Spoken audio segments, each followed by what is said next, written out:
පරිගණකයක වටිනාකම රුපියල් ලක්ෂයකි. පළමුව වටිනාකමින් 30%ක් ගෙවා ඉතිරි මුදල 18%ක වාර්ෂික පොලි අනුපාතයක් යටතේ සමාන මාසික වාරික 14කින් ගෙවා නිම ලබාගත හැකිය. හීනවන ශේෂ ක්‍රමයේ යටතේ පොලිය ගණනය කරයි නම් පෙරේරා මහතා මෙම ක්‍රමයට පරිගණකයක් මිලදී ගණී නම්ද ඔහු විසින් ගෙවිය යුතු වාරිකයක වටිනාකම සොයයි. එතකොට මුලින්ම කියන්නේ මේ පරිගණකයේ වටිනාකම රුපියල් ලක්ෂයක්ලු ඒකෙන් 130ක් තමයි මුලින් ගෙවනවා කියලා කියන්නේ. එතකොට අපි මුලින්ම හොයාගන්න ඕන මුලින් ගෙවන ගාණ. ඒ කියන්නේ මුලින්ම ගෙවන ගාණ. පළමුව ගෙවන මුදල.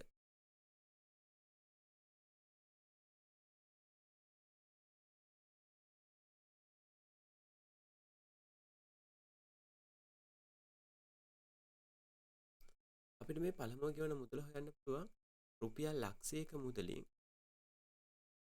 130ක් කියන්නේ කොච්චරක්ද කියලා බලන්න. 130. එතකොට මේ බිංදු දෙකට බිංදු දෙක කැපුණා. මෙතන 1000 30න් ගුණ කරද්දී අග බිංදු 3යි මේ බිංදුවයි බිංදු 4යි 3යි. ඒ කියන්නේ මුලින් ගෙවන ගාන රුපියල් 30000ක්. එහෙනම් ඊළඟට හොයන්න ඕන ණය මුදල කොච්චරක්ද කියලා. ගෙවන්න ඉතුරු වෙන ණය මුදල. දැන් වටිනාකම රුපියල් ලක්ෂයක්.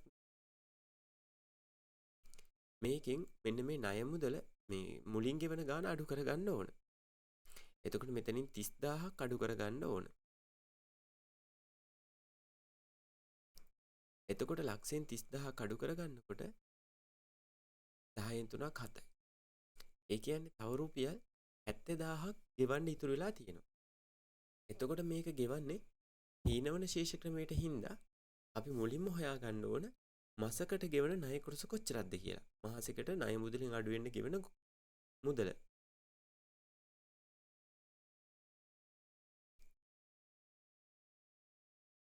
මාසකට ගෙවන ණය කොටස. එතකොට මාසකට ගෙවන ණය කොටස හොයන්න පුළුවන්. මෙන්න මේ ගෙවන්න ඉතුරු වෙච්ච 70000ක මුදල බෙදන්න ඕන මාසික වාරික 14කින් ගෙවන හින්දා 17.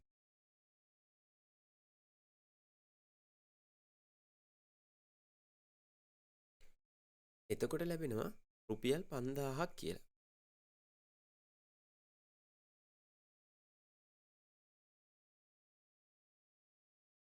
එහෙනම් මේ 70000ක ණය මුදල හීනවන ශේෂයට ගෙවන්න ගත්තාම වාරික 14කින් 70000 14න් බෙදුනහම එක මාසකට ගෙවෙන ණය කොටස රුපියල් 5000යි.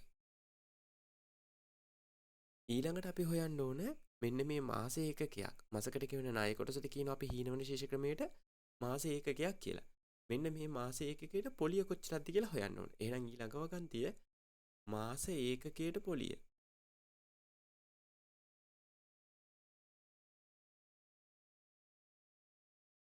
මේ මාස ඒකකයට පොලිය හොයන්න පුළුවන් මේ රුපියල් 5000ක මුදල ගුණ කරලා පොලි ප්‍රතිශතයෙන්.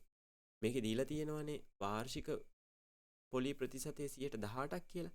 එහෙනම් මේක ගුණ කරන්න ඕන 118. හැබැයි අවුරුද්දට පොලි ප්‍රතිශතය 118ක් නම් මාසික කරන්න මේක ගුණ කරන්නත් ඕන 12න් එකේ.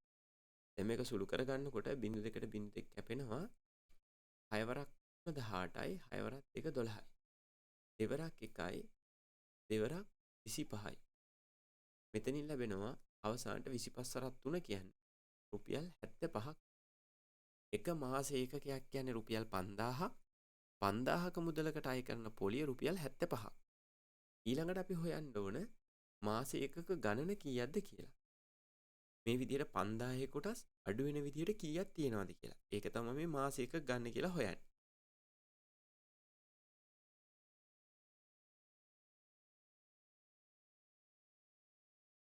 එතකොට මාස ඒකක ගන්න හොයන සූත්‍රයක් තියෙනවා. n බෙදීම 2 n ධන 1 කියලා. මේ n කියලා කියන්නේ වාරික ගාන.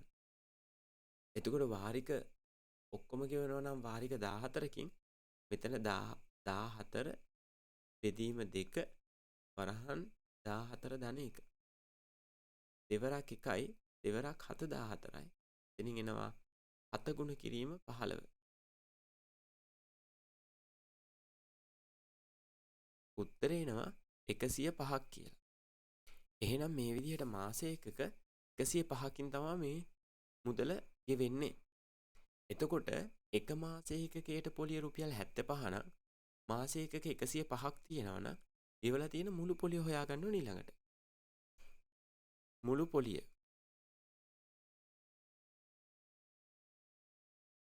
මුළු පොලිය හොයාගන්න පුළුවන් මේ මාස එකක 105 මාස එකකට පොලිය 75න් ගුණ කරලා.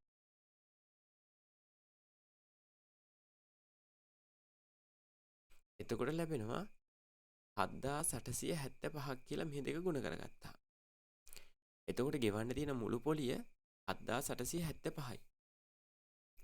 ඊළඟට අපි හොයමු දැන් අපි හොයාගත්තා මුළු පොලිය ණය මුදල උනේ රුපියල් 70000ක් මුලින් 30000ක් ගෙවපු හින්දා මේ 70000ට පොලිය ගෙවනවා 7875ක්. එතකොට මේක වාරික විදිහට කියවනකොට සමවාරික වලින් ගෙවන්න හදලා දෙනවා. ඉතින් අපි බලමු ඊළඟට වාරික එකගේ කීයද කියලා. වාරික එකගේ. ඒක හදන්න අපි කරන්නේ මෙන්න මේ ණය මුදල 70000ට 7875 එකතු කරනවා පොලිය. එතකොට ඔක්කොම ගාන 77875යි. මේ සම්පූර්ණ මුදල ගෙවන්න වෙන්නේ වාරික 14කින්.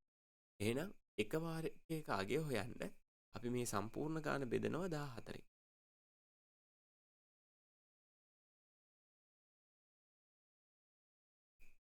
එතකොට ලැබෙනවා වාරිකයක අගය රුපියල් 5562.50ක් කියලා.